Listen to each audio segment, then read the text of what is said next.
Mhm.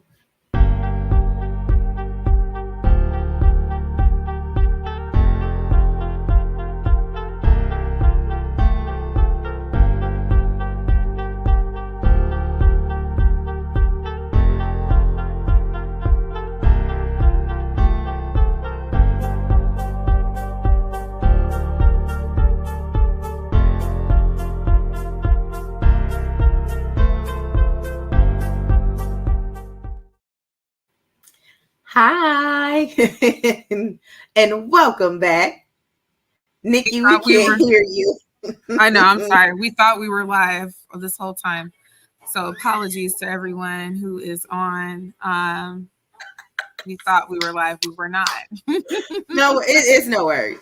Yeah, It is no worries at all. Like I did a whole spew, but it's okay. she really We are did. live now. No problem. We can start over. That's what happens. So, welcome back. Welcome back, everybody. So glad to have you back again. If you joined us yesterday, thank you so much. Yesterday was such a great kickoff to this Mindset Reset Challenge. If you were here, you got to experience Vashti, who led us in a guided meditation, which was amazing. The feedback that I got last night and this morning, it was just unmatched. I got, girl, I really had a breakthrough last night. I really didn't know what it was to come into this. Hey, if you're on the stream, just tell us, hey. I really didn't know what I was coming into. And I just felt so much better and lighter afterwards. I really needed this. I have somebody tell me they even went to sleep during the meditation. So if that wasn't relaxing, tell me what was. And I like that we're able to do this because there's so many times, when it comes to therapy, we think about booking it with a therapist for about 30 minutes to an hour.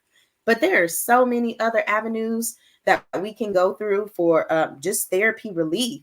And I'm so happy that I can bring these different types of avenues to you. Today, we will be joined by Choc Olako from Bali. She's actually going to join us a little bit later. As you know, there is a 12-hour time difference between us. So we just want to make sure that we are respecting her time and allowing her time to get up and get acclimated to her day before she comes and serves us. Just with her wonderful knowledge. She's just a wealth of knowledge. You guys will see her energy when she does come on a little bit later. Nikki, go ahead. Anything to say before we transition into our next exercise? I have another exercise for us to do too, but I do kind of want to talk about Betdar after Nikki. Okay, well, I'm sorry for the background noise if you guys hear any of it. I am at Panera Bread right now.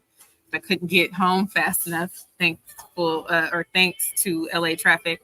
Um, but yes, I wanted to talk a little bit about what we have in store today with Choc. So today she's going to be talking about the feminine embodiment and how the body keeps score. Ooh, very interesting. But first, let me preface that by saying I want to add on to what a powerful session we had yesterday. It was so great, so great, and I think it's a great segue into reconnecting our body because again, we talked about a little bit at the end about the root chakra and how that plays a part.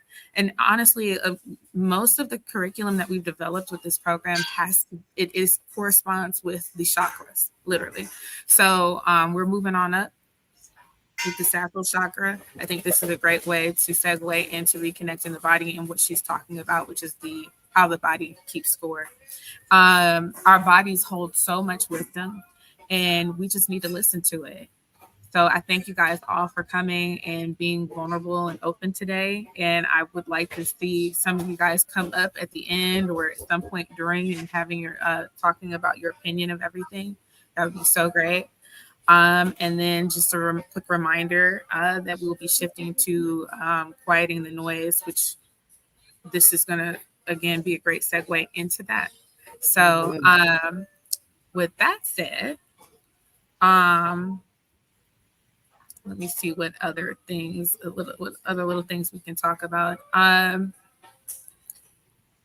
So, how long is it before? I think we have until 8:40. 8:40. Okay. So, I want us to, I'm going to, while I get this, finish getting this document ready, Kendra, you can talk Yes, about ma'am. that DAR stuff because Yes, for some reason, ma'am. the document's not posting like it should be. And then I have a little short story to share with you guys that I think will be a great segue into Choc talking about connecting, reconnecting the body, and also the feminine embodiment and how the body keeps going. So go ahead, girl. Absolutely. Okay, so Bet-Dar yesterday, remember we did an exercise, and hopefully, you guys got the document, went through the document, did a little bit of it. If you didn't, it's absolutely fine. I just wanted to start an exercise today just to go back over the belief hacking system. Now, I do want to start with B, which is belief, of course. I'm going to drop some things in the comments as well when it comes to limiting beliefs. I just want to throw some out there. And then I'm going to do the exercise that helps us self-regulate. And I'm going to give a reference, and then you'll see me self-regulate it and deduce it back down to the common root of my issue. So let's use an example. Um, I did the children's homework yesterday, me building a business. Let's stick with the business because that's the easiest. I'm pretty sure all of us either have a side hustle or we've tried entrepreneurship. So let's do that one because I'm pretty sure it's relatable to all of us. So when it came to my last year, when it came to my belief system surrounding entrepreneurship, I would be like, okay, I know entrepreneurship takes dedication, hard work, and consistency. I'm barely able to show up in my life for myself every day. So I don't really know how I'm going to do this. Boom, belief system. Already to shut myself out. I do want to do entrepreneurship, but I think it's a little bit too hard because of the hard work and consistency. The emotion that I have behind it, hopelessness. The emotion that I have behind it as well, anxiety, fear, doubt. The thoughts that I have behind it is it's just not gonna work this time. I don't think I'm gonna get rich this time. I've invested all my money. This is bootstrapped. I couldn't get any funding. So I'm probably not gonna be able to do it this time. The decision, I don't do it. That's the decision that I made. I don't do it. The action, nothing. The results, nothing. Nothing but despair and feeling bad for myself and talking down on myself. I knew you could never do it. You'll get it eventually, just not this time. That is a limiting belief system. That's what that's called. That's a limited belief system. Anytime you feel like you can't do anything, that's limited beliefs. Now, now I'm about to change that with empowering beliefs. Empowering beliefs is when you change the negative to a positive. Now, belief. I'm an entrepreneur and I'm gonna be the first one in my family to do it. Secondly, my emotions. I'm bomb. I know I can do this. There's nothing that I can't do. The emotion behind it is I feel happiness. I feel excited. I feel thrilled. I'm ready to take it on. The thoughts behind it, nothing's going to stop me. I'm going to keep going. The decision, file my business. I made the decision to go ahead and bust through my thoughts, and I'm just going to go ahead and make the decision to do it. Now, remember, most times after you make the decisions, thoughts come up. I don't know why, but thoughts will come up. Do not allow the thought to come up. The action that I'm going to do, I'm going to start making phone calls. I'm going to start partnering with communities that do what I want to do. We already know don't talk to family and friends. They're not the ones. Find your tribe. Find your tribe. People, like-minded people who are doing what you're doing, or just other entrepreneurs. Those are the ones that's going to pour into you and keep uplifting you. Those are my actions. The results, of course, I'm going to have results. If I'm talking to somebody, we're going to connect. If I file my EIN, I got a business. If I go to Secretary of the State, I got a control number now. So you see, just taking that action, it produces results. And that's how you have an abundant mindset. That's how you shift that from limiting beliefs to an abundant belief. Now, anybody can drop in the comments. It maybe a scenario that they went through or something that they deal with, and I don't mind. I'll do it. I will break the belief system down. I'll hack it. And a lot of times, when you're breaking your belief systems down, you have to figure out where it stems from. Where does that belief even stem from? Now, remember, most times it's societal, environmental, generational, and your life's experience. That's usually where most of those beliefs are. They come from, mostly from childhood trauma, mostly from just from family. That's where it starts. And once you're able to go back to, I only believe this because somebody told me I wasn't good enough. I only believe this because somebody told me I probably aren't going to be able to do it. I don't even believe I can do it because I've never seen it. Those things, they will, I'm telling you guys, language will take you out. That's why I can't wait until we do the next exercise, because transformational language is so huge. It is huge. You will be surprised when we do the exercise. You'll actually be able to feel what we're going through. We're just trying to get that document uploaded. I don't know why it does that sometimes, but if it doesn't upload the right way, I'll just upload the regular one, Nikki, which is fine, which is right here. This is the worksheet right here. So this is a transformational language. You have to make sure that you're speaking to yourself in an uplifting way. And I know a lot of people do affirmations, positive talk. Nothing's wrong with that. Do your affirmations. Okay, I do mine at 10. And that's just me. I just have to have 10. I like how my affirmations flow. My affirmations are, I don't make excuses. I make it happen. I try hard things every day. Success is my duty. Everything is my fault. I tell the truth, especially to myself. I think like there is no box. Positivity is my power. Kindness is my character. Impact is my motivation. I am genius. Those are mine. Those are mine. I call it the Genius Creed. I love that thing. I love it. I'm telling you, I love it. When you speak those things to you, you start to really embody them. You'll start to embody them. Like I used to hate hard things. What? My mind to get all foggy, and I'm like, I'm not doing this. Now you can't tell me nothing about something hard. I'm gonna figure it out. I will figure it out. So just having those positive affirmations, they definitely work. Yes, Ronika, they do. Oh, hey, cousin. So before I go over this transformational worksheet, I want us to do an exercise right now. Need to. So for the next 15 to 20 seconds, I'm actually going to time it. So for the next 15 seconds, what I want us to do is take the time and just name out all the things that you need to do from the morning, middle of the day, next month, next year.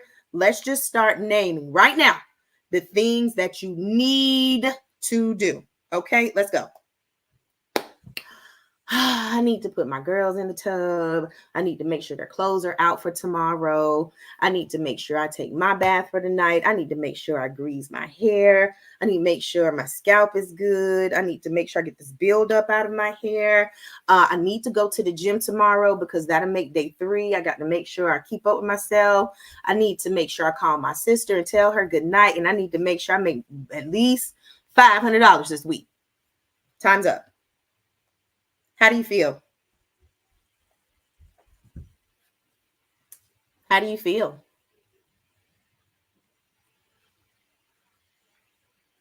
It doesn't feel good, does it? I mean, it's kind of overwhelming, isn't it? It's overwhelming saying all the things that you need to do.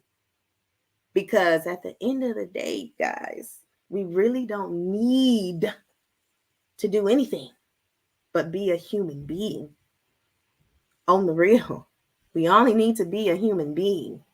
Everything else is our belief system that we chose to believe, which is why we act in the manner that we do. It becomes a certain time in your life where you have to start taking accountability for your actions and your choices. Now, what I want us to do, we're going to take the next 20 seconds again.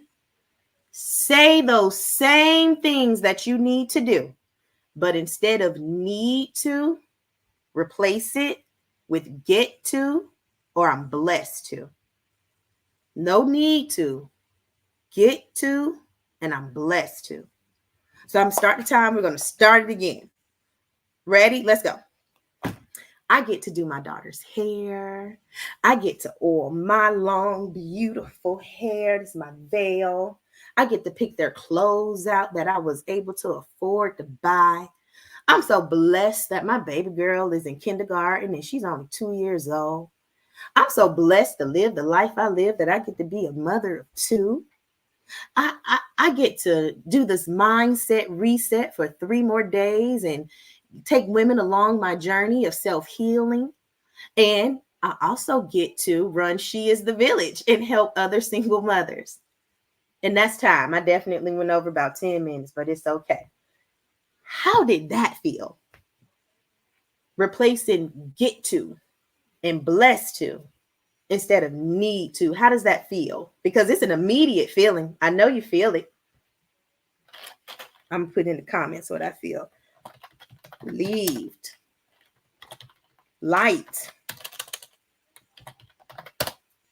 It feels better. It feels so much better to say those words in that way. So much better. It's lighter. It's like it's not a blockage or a burden, or you don't feel in bondage to have to need to do something. When you get to do something, doesn't it feel like freedom? Feel a little liberated, right? Yeah, very grateful, very assuring. Yes, it's refreshing. Absolutely. Absolutely. It feels that way. So if we can look at the worksheet that I did put up here on the screen. Well, Nikki did. Thank you, Nikki. Toxic word phrase. Have to. Need to. And I would always say, don't should on nobody.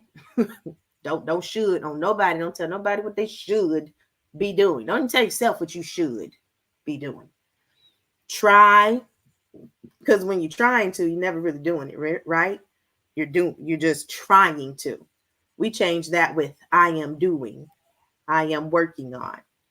This makes me, we have to change that one. One that I do with Nikki all the time is like, I take out always. I take that one out because it conforms me to like a box. If I'm always doing it, it's like, oh, well, I can't change this. But now my phrase with Nikki is up until now. Up until now.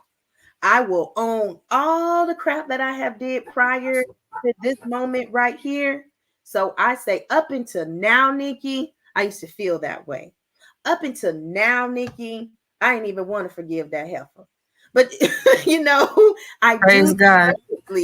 because that's part of my transformational language. It helps. The way you speak to yourself, it helps.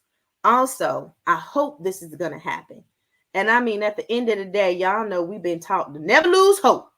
Keep hope alive. You know that. It's like you have to assure yourself that you know it's coming. Not I hope it's coming. I know it's coming. I hope it happens. I know it's going to happen. It's happening. That. Speaking in present tense.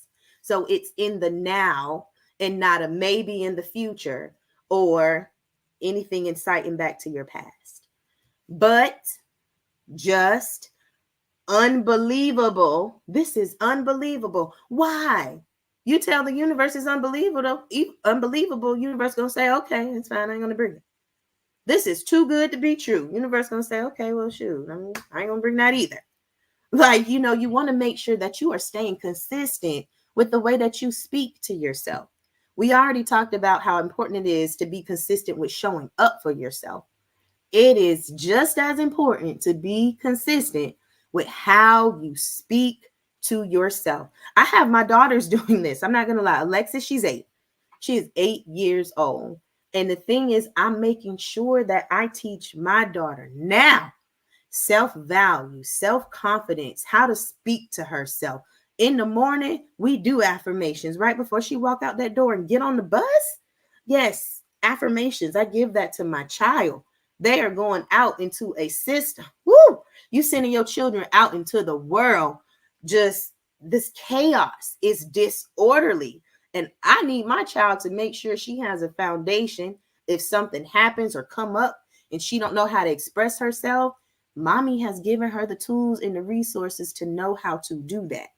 While she sits there and watch other kids may not know how to handle their emotions, my child can just sit there and look and not judge because she already knows what's going on. Why? Because me and her and mommy, we've worked through it already. I have talked to my child about her emotions. Shoot, I have to talk to my child about my emotions. Mine aren't always intact. I mean, sometimes I have issues accepting that I'm great. Sure am. But sometimes I struggle with it. I do. It's like it takes other people to tell me.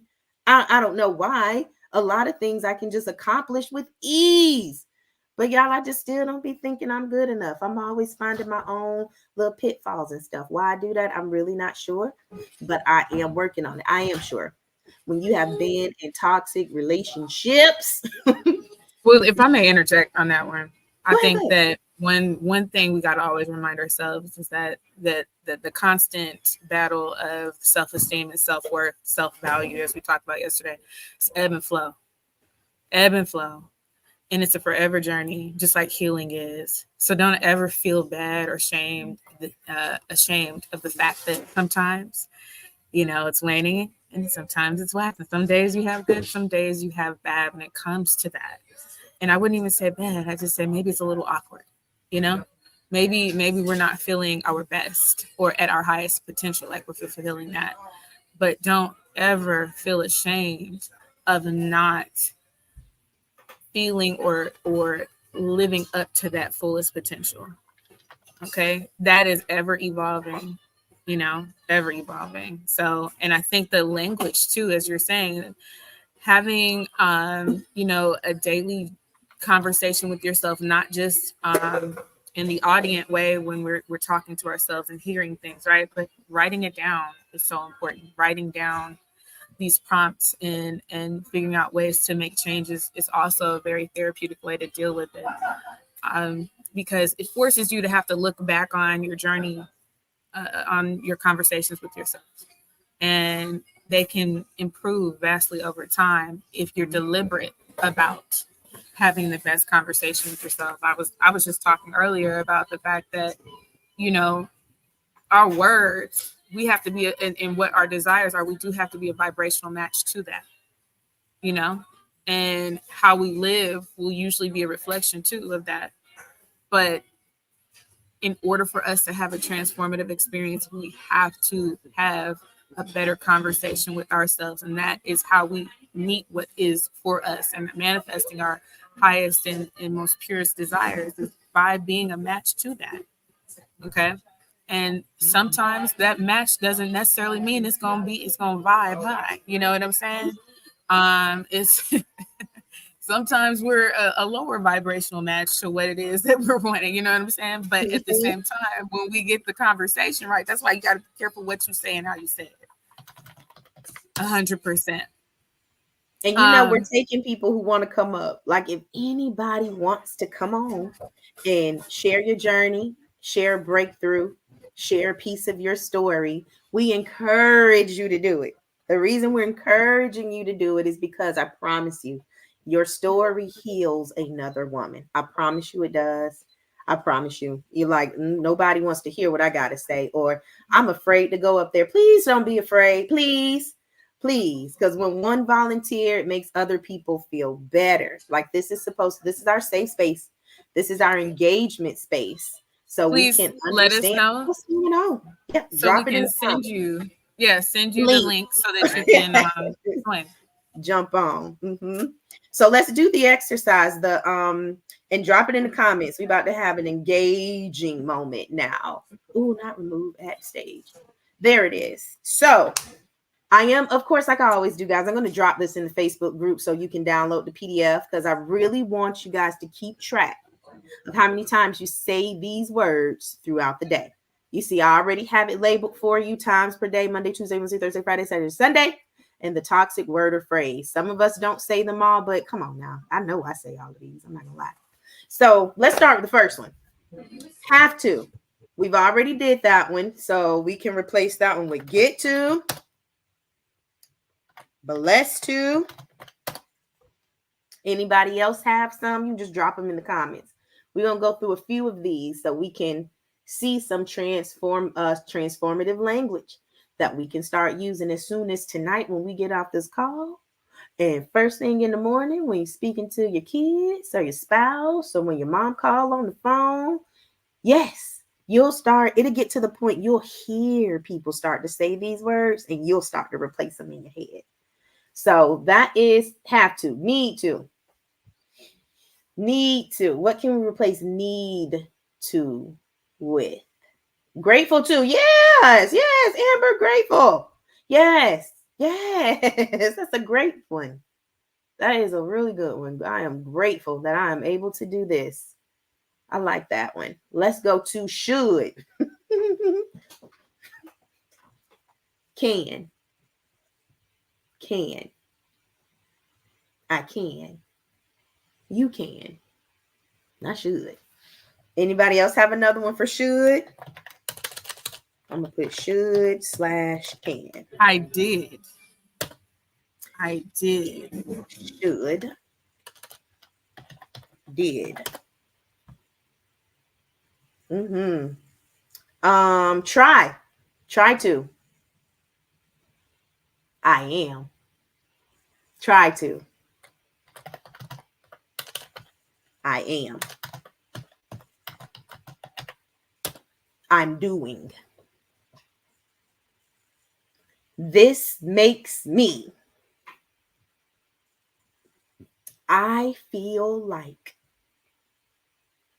This makes me. I feel like. I like that one. I hope. I hope to. I'm going to. Able to. Yes, ma'am. Yes, cousin. Able to. That's a good one, y'all. My cousin in here. Able to. That's a really good one. Yes. Hope to. I'm able to. I love that. Just. If I just could do this one last time. If I just had $10,000 in my bank. If I just could tell that trifling jerk how I really feel about him. No. No, just. Not just. I'm going to. I'm going to. That's another one for just going to. This is unbelievable. That one's easy. Believable. I believe this. I know these things can happen to me. Oh, I believe it. Oh, that's out this world. That's just for me. Too good to be true. It's true. I know. Yes. It's true. Too good to be true. It's true. It happened to me. Because great things happen to me. You see, it's like when you really break down the English language and they made us learn all dang on adverbs and adjectives and stuff, you'll be surprised that a lot of them dang on words was keeping us in bondage. Keeping us in bondage. Thank you. Thank you. So yes, I really want us to work on this and be mindful of it throughout the week on the words that you're saying out your mouth, not just your affirmations. Think about the words that are coming out of your mouth when you speak to people, how you speak to yourself. Sometimes what I even do, go back and read some of your journals. Go back and read some of your journals and look how it first starts out, because I'm a firm believer in the ghostwriter comes out when you start the journal. Like once you get like those little first two sentences out, you just higher self takes over and be on that paper. Okay, that's what I love about journaling. Journaling is you on paper. Journaling That's is your exactly. inside on Yeah, paper. a It's your hundred higher percent. self. Yes, go ahead. No, I was gonna say because like that's actually a perfect segue into when Chalk comes on about 5 minutes. I'm assuming. Um, we were just talking about that journaling. Like when you can reflect, you can look back on that, you can see just how much you've evolved in your journey with the conversations you have with yourself. And Mm-hmm. let's not forget just how powerful words are on a vibrational level. That even when we're talking about the body keeps score, that means that our bodies aren't just experiencing life, right? We're not just moving throughout. We're not just transient beings that are feeling physical things, right? Our body records everything. Our cells, on a cellular level, we record everything, whether that's joy, whether that's love, whether that's trauma. Our bodies remember even when our brain, our thinking mind, right, forgets. Mm-hmm. And as women, we often hold our emotions and experiences in our bodies, sometimes without even realizing it. So today, I feel like we're gonna reconnect with this wisdom of knowing that what we say vibrates within our bodies. And we're gonna learn how to start releasing what no longer serves us through having these transformational language experiences. Mm-hmm. Mm-hmm. So I so wish definitely. somebody would come up. No, for real, for real. Like, come on, like I put the link in there. I put the link. I'll put it back in there. Let me put it back in there again, just in case Yes, because nobody saw it. we want to hear it. We want to hear it. That's one thing that I when I do master classes, guys, or masterminds, one thing that I did notice, and it was just so disheartening. 9 times out of 10, that person doing that class, they're doing it as a upsell or a sales source, and they're gonna just impulse you enough, and they know you're not going to most likely complete the program. They know it. And I ain't gonna lie, Tony Robbins is huge on doing that. I love that man. Him and Mel, okay, they give some awesome advice. They really do, and they are good people. But Tony knows most of the people can't afford my program, but I'm gonna give it to them anyway. But you're helping people manifest and liberate themselves. Why would you do that? And and that be the stuff that bothers me sometimes. It's the intention behind people who say they're really trying to help us. I mean, it's a group that I'm in. It's called Black Women in Their 30s. And I mean, that group drives me crazy because Danielle, who we're going to meet tomorrow, she's in there, guys, and she be dropping nuggets. I mean, nuggets that are needed for the women in that group. And I love it. She talks about triggers, she talks about emotional regulation. Hey, Twill, yes. But I don't know. They don't pick up on it. They don't even like it. They kind of make fun of her and be like, yeah, girl, gone somewhere. It's like, are we that dead to wanting to heal? Okay, I'm done. Go Talk to us, ahead. Quill. Girl, my daddy still, you see that, y'all? When I was doing women in crypto, my daddy still did that. You saw that? He just, I love him. Hey, lady, Hey, how are you? I'm doing well. I am so glad you decided to come up. So, we wanted to just bring you up and engage with you. And you just share with us some things that you may have heard tonight, that may have struck a chord with you, a breakthrough, a realization, or just what you're going through in life right now. So I'm like, it's so crazy because actually Kendra told me about this like last week, and when I say I'm still in the thick of it. These ebbs and flows that Nikki was talking about. I'm like, um, so how can I put this? I am the first entrepreneur in my family. I have been doing hair with my business partner for the past 10 years. We just recently got our own space at McDonough. It's been a really exciting journey. It has definitely been full of ups and downs. But I have not but and I have come to a space where I am wanting to incorporate different aspects of myself and do more things. And so I was, I guess, really, when I think about it, like bombarding myself with my own limiting beliefs. Oh, I've been doing hair for the past 10 years. What does my resume look like? I called Kendra. I was like, girl, I'm having a mental fart. Like, I haven't even thought about doing a resume in the past 10 years. So I have really basically like shocked myself. And so, just the way that I was thinking around it, just feeling underqualified, feeling like I don't have enough experience to pivot to a different industry. Um, it was just it was so many things came to my mind, especially me not having. I've gone to school, I've got all these student loans, but I just have and even this I just have, because how many people don't have an associate's degree?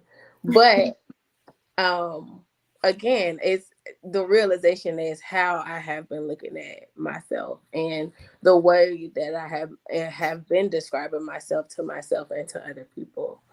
um so I love this exercise that we're doing now about changing the narrative. I talk to people all the time about being able to switch perspective, and I was feeling very like stuck because I was having a difficult time switching my perspective from, oh, you don't have this, you don't have these qualifications, you don't have these certain characteristics or whatever.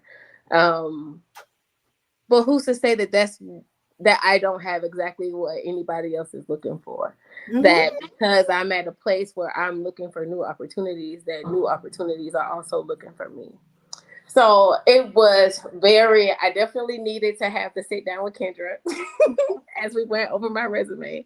And this is, again, reinforcement. And hey, sister. That's her sister, guys. We looking like twins.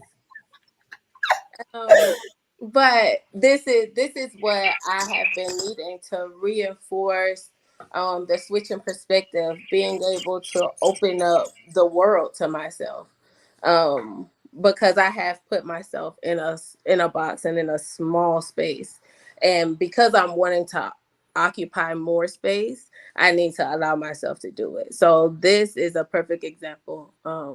And I'm so upset that I didn't get to join last night, but I'm gonna go back and watch it, because literally when I was at the shop, we was talking about writing everything down and journaling and getting things out. And so when I saw the prompt for yesterday, I was like, this week is for me. So I really want to just say thank you again. Thank you so much for even putting it together.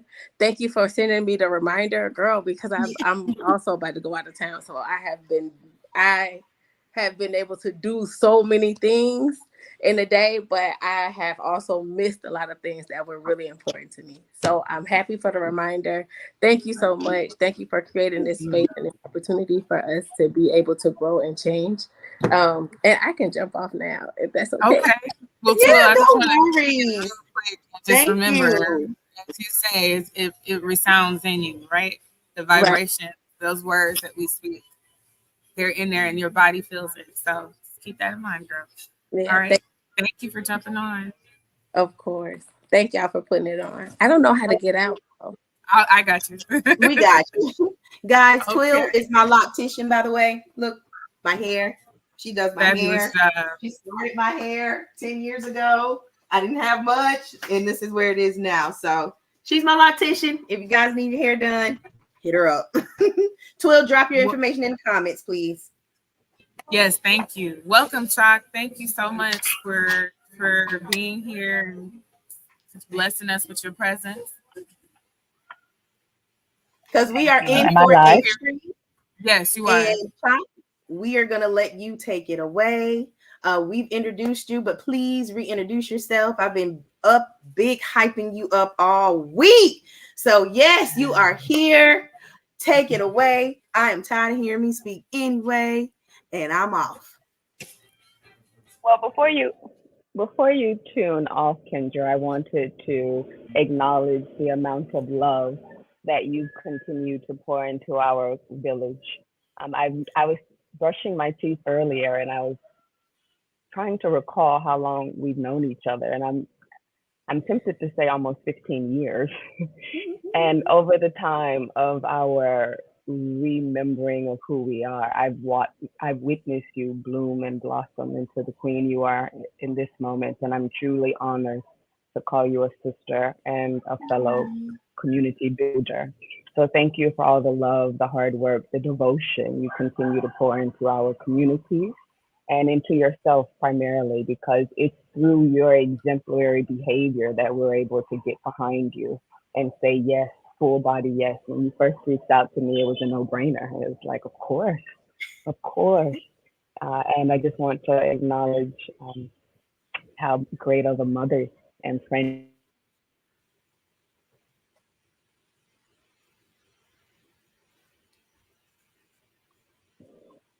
Hopefully, that's not my internet. Hello, are we back? We can hear Check you now. one. You're back. I was wrapping up by saying thank you for being the exemplary leader that embodies what it means to take care of the village. And so thank you for having me here. I'll go ahead and get started now. Hello, Thank you. everyone. Hello, hello, hello. My name is Choc Olako. I'm tuning in from Bali, Indonesia. I am an international yoga teacher. I am a personal brand coach. And most importantly, I am the founder of Womb Wisdom Yoga Teacher Channel. I've been based in Ubud, Bali, which is known as the spiritual capital of the world and most definitely Southeast Asia. I've lived here for the last 7 years. And before living in Indonesia, I lived in Lagos, Nigeria, which everyone knows is the New York of Africa, but I say it's on steroids. If you can thrive in Lagos, Nigeria, you can make it anywhere in the world. And before living in Nigeria, I lived in London. I've lived in New Zealand studying with the Maori. I attended Victoria University in Wellington, New Zealand, and I lived in Mexico. I've lived on every continent except Antarctica. And so I embody what it means to be a global citizen through action and through my contribution worldwide. And today I'm going to speak about the importance of paying attention to the intelligence of our womb. And I love how the prompts given to me were to pay attention to the whispers of the body, to listen to the whispers before they become screams. And that's most certainly my story. And I'll start by sharing my own personal story with you so that you can find areas of relatability in your own journey. And shout out to my sister who just tuned off. That is my blood sister. We have the same mother and same father, and I'm very, very proud of you, Twill. And she's an excellent loctician. In fact, she's the reason why I no longer have any hair. Because while I was out here traveling around the world for the past 20 years, I would schedule speaking engagements and retreats and trainings around how I could get back to Nigeria and get my hair braided. And I was neglecting my hair and neglecting many components of self care. And then my sister just dropped that seed of recognition, cut it off, cut it off and start afresh. And so in 2020, I cut it off and I haven't looked back since. I love being able to do this number and just go and just experience freedom. Okay, so I'll start by letting you know my entire lineage is from Igede, Benue State, Nigeria. And I am the first woman in my entire lineage to not have an arranged marriage. And normally, when I share this in a live audience, there's a round of applause because many of us understand what it means to say no. In fact, not just say no, but to say, oh, hell no, to generational traditions that are no longer serving any of us in our highest blooming phases. And what I mean by this is my mother, my grandmother, my great grandmother, my great great grandmother were all told who they would marry, their children with, and spend their entire lives catering to. And when it got to my turn, I was like, that doesn't sound like something that's going to serve me in any way. So, no, thank you. And although I did not have an arranged marriage, I did get married. And after 2 years of marriage, I divorced him. And I'm not here to celebrate divorce in any way, but I am here to recognize the importance of liberation. And we went our separate ways amicably. And there was significant consequences, primarily the state of shame and guilt for being a divorcee in a family that typically does not undergo separation to this degree. And so I share that with you because there are times when we need to advocate for ourselves and we decide not to for whatever reasons. We silence our voice. We attempt to protect the peace of another at the expense of having inner conflict within ourselves. And I'm here today to ensure that you no longer do this to yourself. I'm here to ensure that by virtue of hearing what I have to say, you start speaking up on behalf of your inner wisdom, most importantly, your womb wisdom. So, although I did not have an arranged marriage, I did get married, and I lived in Lagos, Nigeria, working for a company called GlaxoSmithKline. GlaxoSmithKline is a global pharmaceutical company, and they have representation all over the world. And at the time, I had just finished doing my MBA, and GlaxoSmithKline transferred me to Lagos, Nigeria. And I was ecstatic because this is my family's country. This is where I'm from, and I get to be an expat. And they were training me. GlaxoSmithKline was training me to be a country manager. So you can imagine I'm constantly standing in front of people, giving presentations, talking about marketing, sales, what our strategies are, what our tactics are, constantly in front of people who don't look like me. In fact, everyone in the board meeting had worked at the company longer than I had been on Earth, and they were all white. Sometimes I would be the only woman in the room, and I would notice this huge boulder in my throat. And perhaps maybe you understand what I mean by there being this blockage in your throat and you can't speak, you can't express yourself, and it's just weighing us down. So that would be the feeling I'd have for many, many, many presentations. And I knew my material, I knew my stuff, I studied, I was in the trenches, I knew it left, right, and center, but for some reason, throat blockage every time. And then there was this particular Sunday. This is around the time when WhatsApp was transitioning from being on the cell phone to being on the laptop. So many of you, perhaps, if you're an international traveler, use WhatsApp. It's like the primary form of communication out here in the world. And WhatsApp was transitioning from being cell phone only to being on the laptop. And I remember this particular Sunday, I'm sitting at home, having my glass of wine, eating chocolate, and I just start hearing these notifications. Bing, bing, bing. And I look at my phone. I don't see anything, no notifications, put the phone down, and I go back to working on the computer. Bing, bing, bing. And I say, what's going on? I look at my phone, no notifications. And then I minimize the screen I was looking at, and I saw, what's that? And I start reading the conversation between my then husband and his mistress. And again, that massive boulder took over my throat. No one else was in my home, no one else was in the room, but yet that boulder returned to my throat. I just went silent and I was just reading the conversation. And I remember vividly, as if this happened yesterday, just feeling very stoic. It was now what I understand as the freeze response to trauma. I just froze. And a part of me in that moment stayed captivated in that energy for quite some time. And I didn't realize till many years later that that was a bodily response to betrayal. And perhaps maybe many of you have experienced betrayal in your life. Betrayal has many lenses. You can be betrayed by a family member, a romantic partner, a co-worker, a friend. We can be in the experience of betrayal and not realize that's what's rippling through us. And that's how I got to Bali. After 7 days of silence. I said absolutely nothing. I taught a yoga class finally in Nigeria at day 7. And a beautiful sister on my right talked about Thailand and all the ways in which Thailand is special for her. And this beautiful sister on my left, who's actually downstairs right now from Nigeria, Miriam, she's visiting and she's leaving Bali tomorrow. But she stood on my left and she talked about Bali. And every word she used to describe Bali was in deep resonance with my mind, body, and spirit. I had goosebumps all over me as she was describing the people, the culture, the land, and the devotion to spirituality. And I was just like, yes, yes, yes, yes.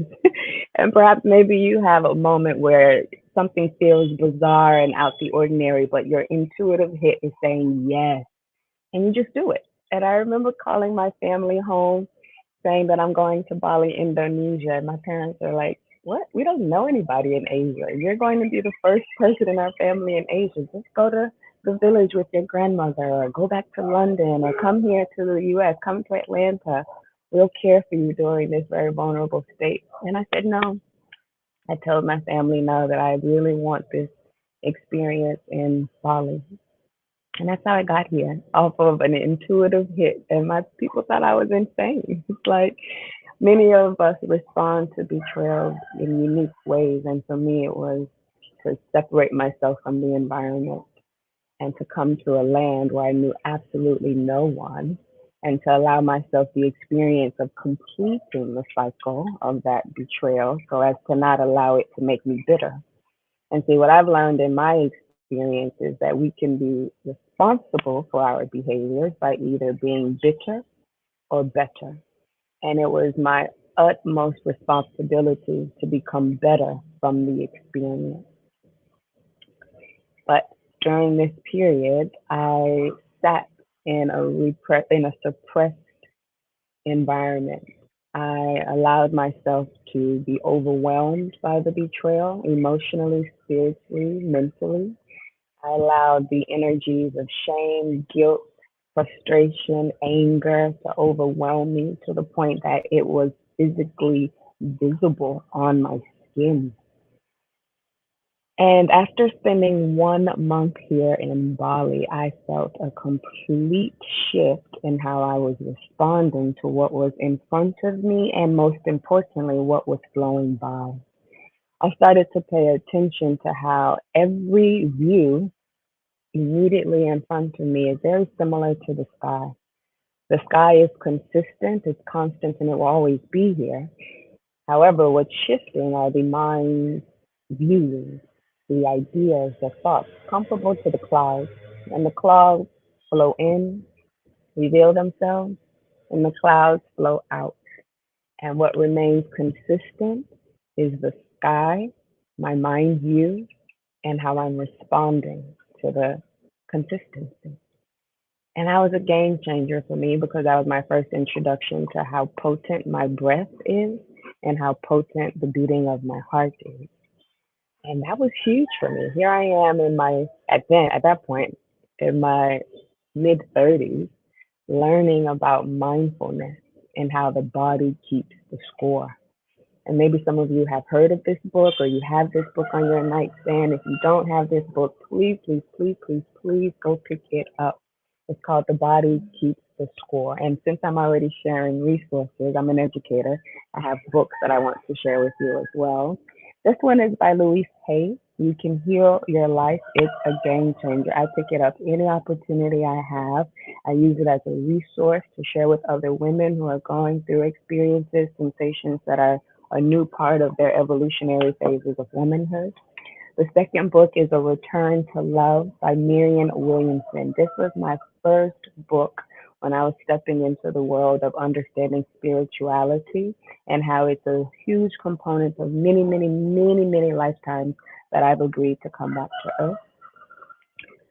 The fourth book that I'll be sharing with you is How to Do the Work by Nicole LaPara. Many of us have heard the phrase, oh, I'm doing the work. I'm doing the inner work. I'm working on myself. And I personally have shifted the notion of work to love. I'm experiencing the inner love. I'm caring for my love. I'm doing the love, okay? And so that's my way of reminding us that when it's work, it feels like an obligation, like it's a mandatory activity. And we all know how we respond to work. It's either a love or hate relationship, and there's a very thin line with how we respond to love and hate. But when it's love, there's a yearning, there is a pleasurable desire, there's a seeking to know what more is available.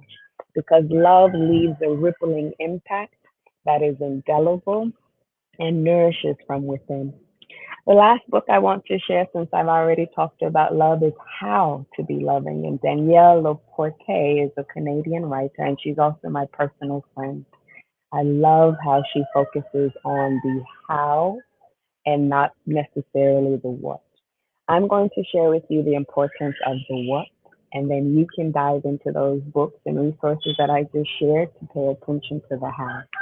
When we were once embryos in our mother's womb, and our mother discovered she was pregnant, our heart was the first chakra and the first organ to come online. You can look this up.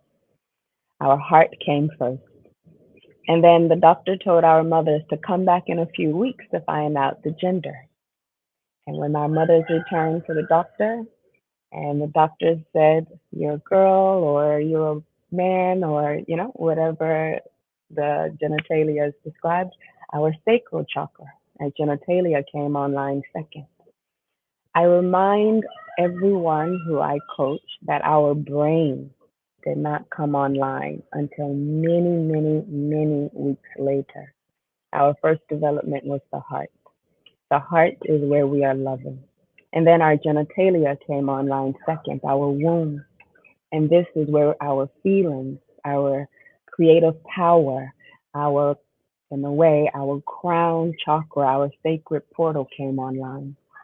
Every human on this planet was birthed from a womb. How dare you play small when you have the coding for greatness to create power?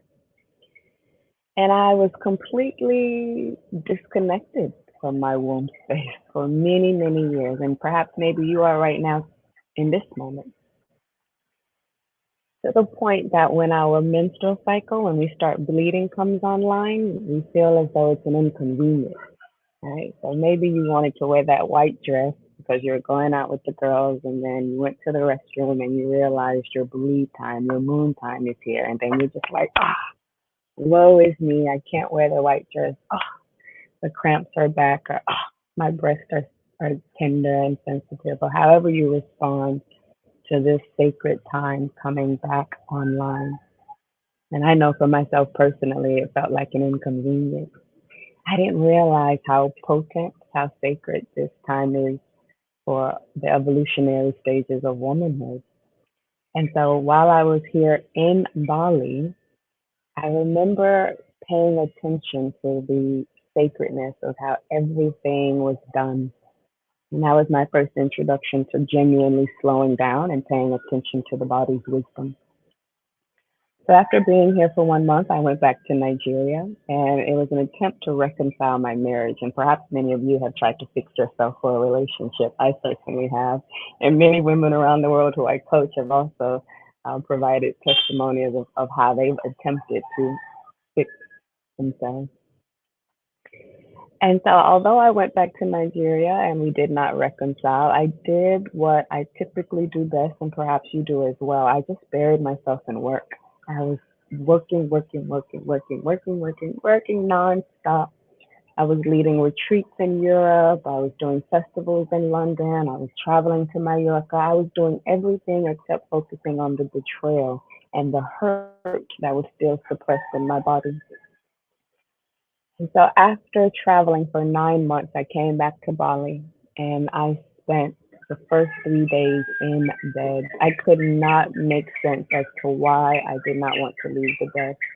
And then finally on day three, I pick up the phone and I call a girlfriend and I was like, what's going on? These are the symptoms in my body. This is what I'm feeling. What's going on? And she went silent. And I thought the disconnection had happened between our phone call. And I just kept saying, hello, hello, hello, hello. And she was just like, you need to see a doctor. And the moment she said you need to see a doctor, I just kind of slumped back and I was like, oh, because at that time, I couldn't recall the last time I visited a medical professional. And I started to think about when was the last time I saw a doctor? When was the last time I went to a medical professional? And at that point, it had been 9 years. 9 years since I stepped foot into a medical practitioner's office to check on the health of my womb, to check on the health of my body. I was just go, go, go, go, go, nonstop. And then fast forward, when she said this, I was like, oh, yeah, okay, let me go check out a medical doctor. Let me go see what's going on. And perhaps some of you right now on this call have not seen a medical doctor in 2 years, 5 years, 10 years. I remember in a women's circle that I conducted, a lady raised her hand and said she had not seen a medical professional in 15 years. And I'm not saying this to shame anyone in any way. I'm just highlighting the reality that many of us are not checking in or checking out the health of the totality of our avatar.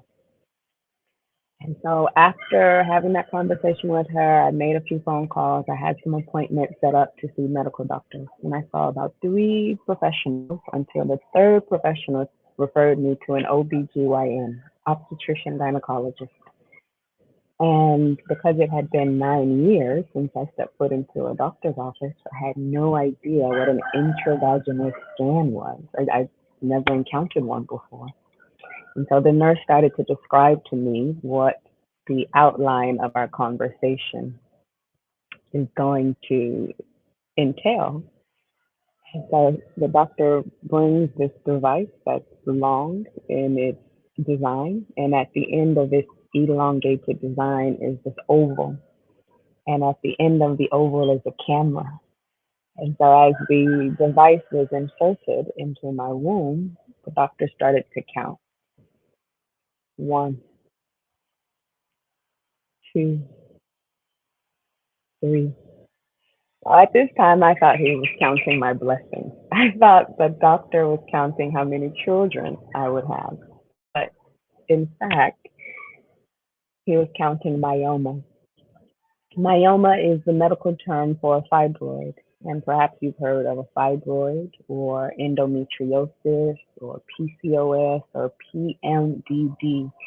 These are a few of the infertility challenges, or how I like to call them, invaders. These are invaders that are disturbing the rhythmic cycle and the rhythmic whispers of our womb. And these invaders are now disturbing the quality of life for a majority of women living on our planet. The numbers continue to skyrocket to the point that 1 out of 3 African American women at some point will be in a doctor's office hearing for the first time that they have fibroids in their fertility years.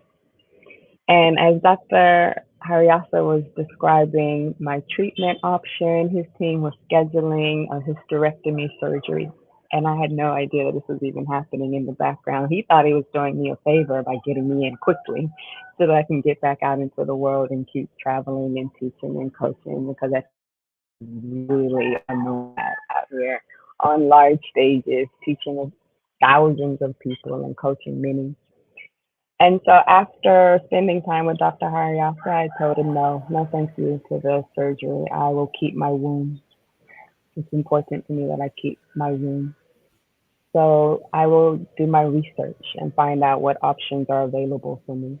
And so I left the doctor's office, and it was a shocker for him because in his status of being an obstetrician gynecologist, world renowned, he has rarely heard someone tell him no. Not only did I say no, I was just like, no, thank you. I know my body best. I've been with my body all my life. Let me go and check in. And that was huge for me because I left the doctor's office in tears and in awe that I advocated for myself in this way. I got on the phone and I called Dr. B. Dr. B is a nurse that I used to work with at a Harvard teaching hospital. I managed the critical care division at Massachusetts General Hospital. And I contacted Dr. B and I said, this is the diagnosis I just received. I'm in tears. I'm in a state of disbelief. I'm vegetarian. I exercise. I'm traveling the world. Like, what is going on? And Dr. B went silent. And the reason why I bring up silence in this story is because that moment of pause in our society, we call it a pregnant pause. For me, it's sacred silence. There's so much vital, potent insight that can make its way through that frequency so that we can pay attention. And so nowadays, my prayer is let the signs be crystal clear. Let the signs be bigger and brighter so it's unmistakable that I'm on path or that I need to switch paths. So for me, that sacred silence is of utmost importance. And so I encourage women to become very familiar with the frequency and the warm embrace of silence, to pay attention to the layers beneath the lining of the skin. So here I am on the phone with Dr. B, and she's walking me through her own personal experience of not only having surgery on her womb space, but once, twice, three times she had experienced surgery on her womb. And I was in disbelief because at that time we had been friends for 15 years and she never shared this with me and had no idea that she had her own experience. And so she kept it to herself. And I bring this up because as women, it's important for us to share what's going on in our bodies, what's going on in our minds, in our hearts, and the actions that we're working on with our hands. So this three-part triangular formation is a sacred geometrical representation of how integrate harmonious integration should continuously unravel through us. So fast forward, Dr. B gives me some innovative treatment options that have nothing to do with the removal of my womb, which was a hysterectomy. And then I came to Atlanta. I traveled to Atlanta and I started seeing physicians. I was paying out of pocket for all of the appointments. And by March 2020, the entire world shut down. And I was told that my case was no longer a priority. Now imagine a medical professional telling you that your case is not a priority because it had nothing to do with the global pandemic. So I was shooketh. So that's my new word. I was shooketh. And I just sat there in disbelief that a medical professional could say this to me with a straight face. And so I did what I do best, which is my own research. And then I traveled to Tulum, Mexico. And it was in Tulum, Mexico that I learned about the whispers of the womb. And when I refer to womb wisdom, it's about the intelligence that we inherently have embodied. And because of our feminine form and our ability to create life, our ability to birth new businesses and new ideas and new relationships, because of our connection to spirituality, it's of utmost importance to us to spend time in sacred silence so that we can take note. So now I'm going to dive into the 8 principles that every woman should have in her library and her wallet, in her purse, and to continuously check in with the womb's wisdom. So principle number 1. If you connect your thumbs and index fingers together, you'll have the shape of a triangle, right? And so we know this as a 3-point unbreakable sacred geometrical shape. But when you invert the triangle, you now have the shape of your womb. So if you were to take a shower and stand in the mirror naked, you would see the shape of an inverted triangle. So you'll place your hands over your womb, and knowing that you have chakras in your palms and you have a chakra in your womb space, you'll begin to establish a bi-directional feedback loop between your palms and your womb. You'll stay in bed with your eyes closed, the soles of your feet are connected, and your legs will be shaped like a diamond. Once you have established this diamond shape and this inverted triangular shape, you stay silent and you listen. It won't happen on day 1. It may not even happen day 2, day 3, but eventually you'll start to pay attention to the responses and the pulsations that you receive from your womb. I give this example when I'm in front of audiences that a few weeks ago I stepped into a cafe and this guy asked for my phone number. And I just said, hold on. And then I brought out my womb mudra, or you may know this as yoni mudra, and I just put it over my womb space. And I just started to close my eyes and reflect.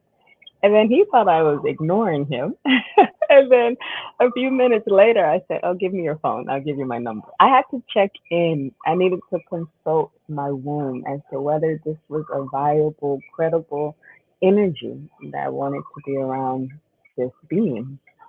And so instead of asking your aunt, your mom, your friends for advice, I advise women to go inward first. Do I go into business with this person? Do I go on a date with this person? Do I allow this person to enter my sacred portal? So checking in is of utmost importance. Principle number 2. There are resources and books available for us to understand the rhythms of our bodies. I highlighted a few earlier, but there are 2 books every woman should have on her nightstand. Book number 1 is Pussy, and the author of Pussy is Regina Thomas. That book is a game changer. And I used to purchase many copies and share them, just randomly give them to women. And that book is a game changer. I won't go into greater detail, but Pussy by Regina Thomas. And it's the only Pussy on Amazon, so I guarantee you'll find it. Book number 2 is Vagina. Vagina is by Naomi Wolf. And both books are, in my opinion, encyclopedias. They're walking, and there's so many others, but these books are walking us through some of the historical facts and findings of how potent women's power have been and the current system's attempts at suppressing this wisdom so as to not have us operate at a level in which we have been designed to. Okay, so that's principle number 2, those 2 books. Principle number 3 of womb wisdom is for you to pay attention to the relationship between your larynx, which is in your throat, and uterus. Now, I normally share a picture depicting the anatomical similarities between our voice and our womb. I didn't bring that picture today, but if you do my womb wisdom yoga teacher training, 200 hours, certified by Yoga Alliance, I go into great detail about the anatomical similarities between our voice and our womb. So when we suppress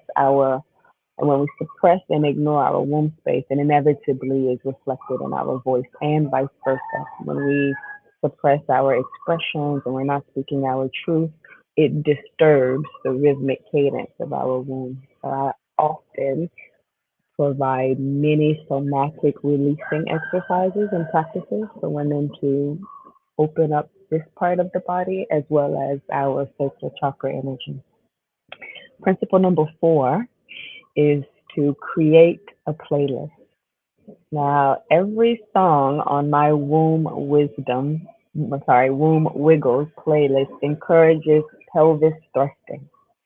Now, typically, we are thrusting during the act of sexual intercourse or self pleasure, but it is encouraged to maintain this rhythmic cadence when we are cleansing the womb as well, because our pelvis is shaped like a bowl.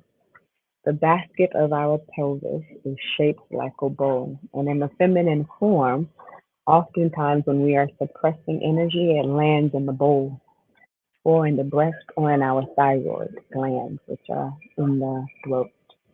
And so this continuous thrusting motion or perhaps twerking motion that we do during sexual intercourse can be practiced throughout the day. I like to encourage women to do it first thing in the morning as we're getting dressed, as we're brushing our teeth, to draw circles with the hips, draw the infinity symbol with the hips, thrust continuously. And also I have this technique called shaky, shaky, shaky, shaky.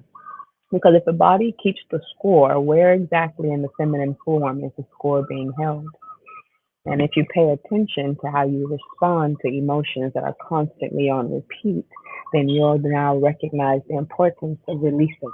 And so for me, this state of reset and shaky, shaky, shaky is important. AKA twerking. Yes, Amber Nicole, absolutely, AKA twerking. And then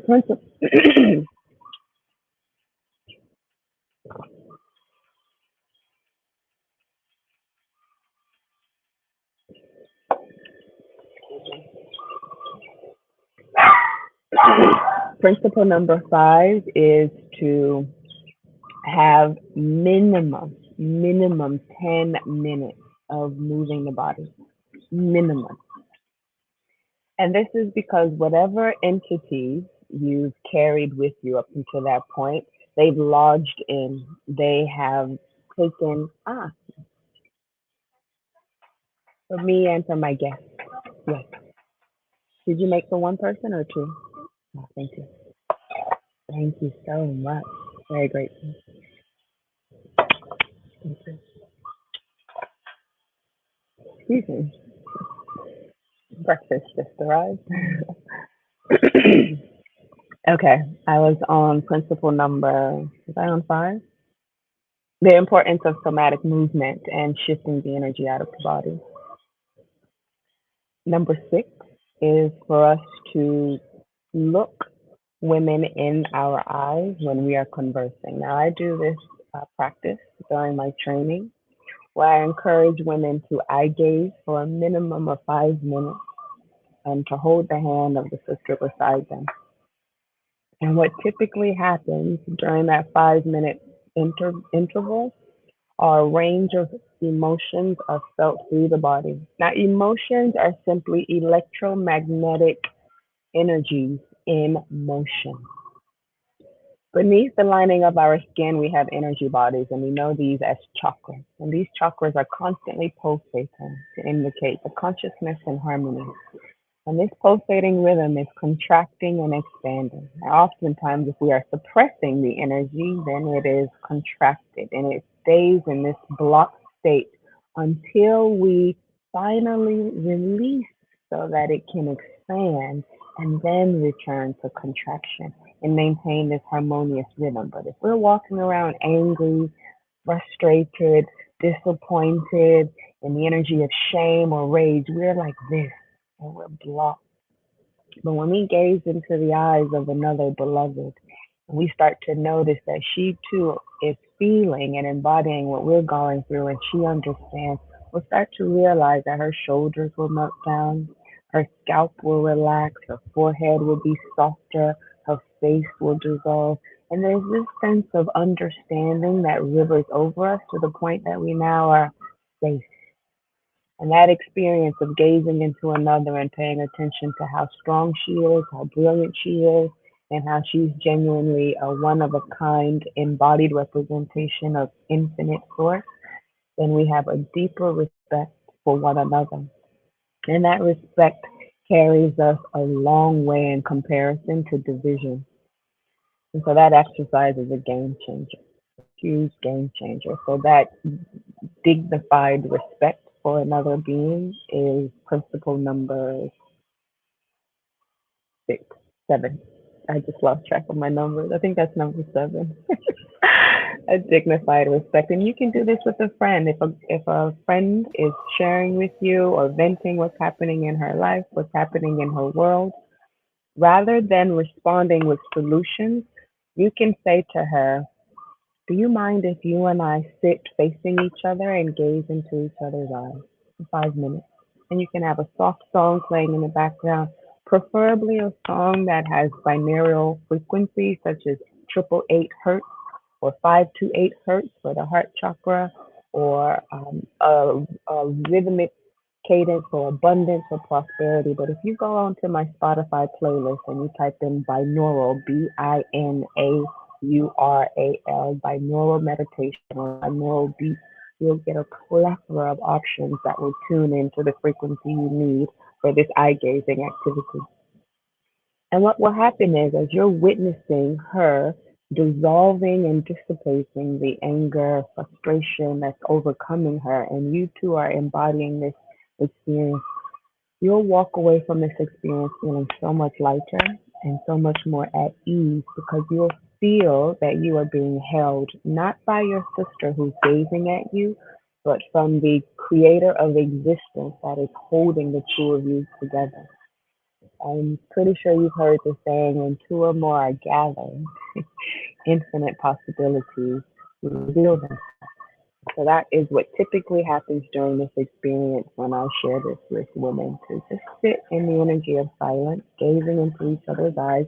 And I typically highlight, if they're doing this for the first time, the importance of looking into the right eye. Because when we were once held in our guardian's arms and our mother's arm, it was the right eye that our mother connected with. And so if you're gazing into that eye, that's also a sense of nourishment and nurturing and celebration and love that most of us are yearning for a really long time. So that's number 7. Number 8 is this gesture of being held. If you come and do any of my yoga classes or you take a training with me or a workshop with me, I start and end every class with this state of being held. And it's because while I managed the critical care division at the Harvard Teaching Hospital many years ago, I read an article. So I managed all of the operations and everything that was non-surgical related. And often on my desk, there would be journals from the Journal of Surgery or medical journal of psychology or journal this or journal that. And so I was inundated with all these incredible articles. And I'm a geek, okay? I'm a nerd. I read every single day. I'm a podcast geek. I listen. I'm up to speed on what's happening in the somatic world and the well-being world. So a few years ago, I read this article about the importance of every adult receiving a minimum of 12 hugs a day. And I just thought this was such a brilliant experiment that someone did to study and to recruit hundreds of people from around the world to study the impact and effects of hugs. And it states in the conclusion that adults need 12 hugs a day to soothe the nervous system. Now, think about it. When we were children, we received hugs constantly. We would open our arms wide, we'd run to our friends, run to our parents, run to complete strangers, and request a hug. And we would receive a hug. And when we give a hug, we receive a hug, which is one of the greatest forms of a law of reciprocity. And so here we are in this warm embrace, being hugged, being celebrated, being loved. And then along the journey of adulthood, we stop receiving and giving hugs. And so this study left an indelible imprint on me. So it's my practice, it's my personal practice to give embodied hugs. And what normally happens if someone is not used to receiving hugs, they want to pull away quickly. And it's in that moment of separation that the hug becomes even more nourished because I realize this person is unfamiliar with this sense of touch or a loving embrace. And the tears come and they flow out. And people will apologize for their tears. And I say, no, no, no. Tears are liquid love, and this liquid love is reaching the parts of you that you've neglected or have shut off for a really long time. So let the affection happen, let the attention flow through you, and be very comfortable with this new embodied state of what's happening in your own physical avatar. And so I'll just conclude by saying the importance of paying attention to the womb is as follows. When I finally returned to Atlanta after leaving Tulum, Mexico I was in Tulum, Mexico for nearly 2 years, and I was working at Holistica, their version of the yoga barn, teaching yoga, holding retreats, and going back and forth to Atlanta to see different medical professionals. After 2 years of being diagnosed, I finally agreed to a surgical procedure known as a myomectomy. Now, normally when I'm in a group of women, I ask how many know about myomectomy. Hardly any hands go up. But when I ask about a hysterectomy, about 80% of the hands go up. A myomectomy is the removal of the fibroids, the removal of the myomas, but maintaining the womb. Now, when I discovered Dr. Soyini Hawkins, she's based in Atlanta. She's a Jamaican, beautiful sister who underwent the surgical procedure that she conducted on me years prior to conduct. She went and studied under the physician who conducted the minimally invasive myomectomy. And this is what I mean by minimally invasive. Most women who I have coached and have worked with have incisions from one hip to the other, horizontally. Or the incision is vertical, from pubic bone toward the navel. So typically can be quite aggressive in size and in nature. And for me, I was like, no, I'm still modeling, I'm still teaching yoga, I'm still wearing swimsuits. No, thank you. And when she shared with me the incision would be the size of this line on my palms, I thought, wow, that's miraculous. That's incredible. So the incision on my pelvis is about this large. Can you see that? I hope you can see that. This large.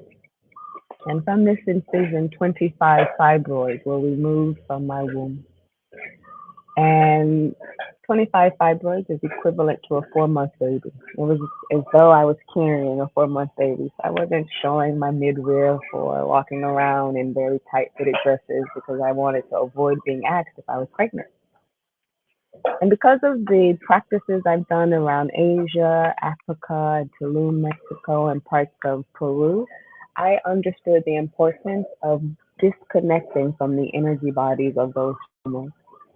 And so after the surgical procedure, a week after the procedure, I went back to Northside Hospital and I asked the pathology department for the fibroids. Now, everyone in the department, my doctor included, everyone thought I was nuts. I was insane. Why do you want the tumors? Most women are like, good riddance. Thank God you're not in me anymore.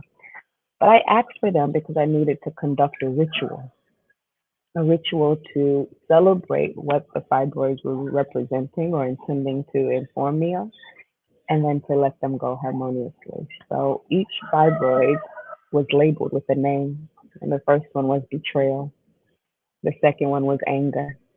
The third one was disappointment, guilt, so forth and so on. And I conducted a ceremony around each of them. And I'm proud to say that 3 years later, I am fibroid free. Now, most women who I've worked with have told me that the fibroids have grown back or the discomfort has grown back, but that has not been the case for me because I understand how the body keeps the score. And it's of utmost importance that every woman on this planet understands the layers beneath the lining of their skin so as to pay attention when the body is whispering so that you don't have to face the scream. So I'll conclude by saying this was an absolute pleasure. If you want more information about me or my offerings, I'm on Instagram under my name, Choc Olako, CHOCOLAKO. I lead the Womb Wisdom Yoga Teacher Training in Bali. Next year, I'm taking it to Africa. The upcoming training is November 10th through the 30th here in Bali, and I still have early bird rates, and I have 5 seats available. So if you know you're interested in understanding the evolutionary stages of womanhood, how to be prepared, how to flow with evolution so that you're not in conflict or battling with it, this is the training for you. I've worked with all kinds of women around the world, former prostitutes, former drug addicts, women who've dealt with incest, women who have been sexually abused by men in their family who now only date men or who only dated women but are now interested in exploring dating men. I've had a woman from Japan, after teaching her first yoga class, come to the mirror and then tell us afterwards that in her 33 years on earth, that was her first time looking in the mirror and saying, I'm proud of you. And that brought so many emotions and joy to me because I know that feeling of being disconnected, being frustrated with life, not wanting to be here, and then finally saying yes to self, doing something that makes us proud, and then looking in the mirror and saying, I'm proud of you. And so in my training, we also do mirror work because that is the closest relationship you'll have with your soul. Looking into the windows of the eyes is connecting us to the soul. So that is my conclusion for the Reconnect to Your Body. I shared my own personal story. I gave you 8 examples of how to pay attention to the whispers of your womb and the intelligence of your womb. Just remember that every human on this planet came from a womb. Every human. Pay attention to her whispers and pay attention to her potency so as to not undergo the screams that many of us around the world are facing right now. If you have any questions, comments, concerns, I don't know if there's a QA portion, but if you have any comments, you can send a message to me on Instagram, and also my Spotify is under my name, Choc Olako. Thank you, everyone. Thank you. Thank you, Who's been Choc. wanting Thank to you. say hello? Who's Thank been you wanting to so say hello? much. Hey, Oh, oh, look at her. We Her thank you name is so Katas. much. What's his Thank name? you so much. Cacao. There's two, cocoa and cacao. Cocoa is Coco and being Cacao. bougie. Coco's white, right? Cacao is brown. We thank you so much, sis, for your time. You know, it is what 9:34 here. Your day is starting, ours is ending. Thank you so much for your words of wisdom and taking time out of your day to come and speak healing onto us because this is definitely what it's about. So thank you for making day 2 as powerful as day 1 was. Hopefully, you know, you can join us for day 3. If not, no worries, but we definitely appreciate your time. You guys follow her on Choc Olako Instagram. And what was your other one so I can drop it in the chat? The On business. Spotify. Yeah, Spotify is also Choc Olako, and then the last one is chocolacocom/yoga teacher trainer. Okay, Okay. chocolacco.com/yoga teacher. But let me see. I'll send that. I'll send you the link. I should have. Okay, no problem. I think I And we'll added you to definitely the post mindset it. group. Drop it in Yes, the you did. mindset shift group on Facebook Yes. so the people who didn't join can still have access to that. Yes. Okay, I'll send it to you.